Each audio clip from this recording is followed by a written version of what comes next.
नेहरू जाऊन आज 60 वर्ष झाली, बरोबर ना? नेहरूंना जाऊन 60 वर्ष झाली आणि नेहरू किती काळ पंतप्रधान होते हो? 16 वर्ष. मग नेहरू 16 वर्ष होते 60 वर्षापूर्वी. त्याच्या नंतरचा काळ जर का तुम्ही घेतलात तर जनता पक्ष, व्हीपी सिंग, त्याच्यानंतर 6 वर्ष अटलजी, आता 10 वर्ष मोदी. म्हणजे नेहरूंपेक्षा जास्त काळ भारतीय जनता पक्षाने हा सत्तेमध्ये भोगलेला आहे.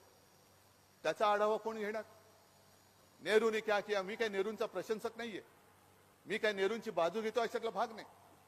पण तुम्ही 60 वर्षापूर्वीचं जर का सगळं काढून नेहरूंनी काय काय केलं हे सांगणार असाल तर नेहरूंनी उपभोगलेला जो काळ आहे 16 वर्ष, त्याच्यापेक्षा जास्त मोदीजी तुम्ही आता 16 पैकी 10 वर्ष तर तुम्हीच भोगलेली आहात.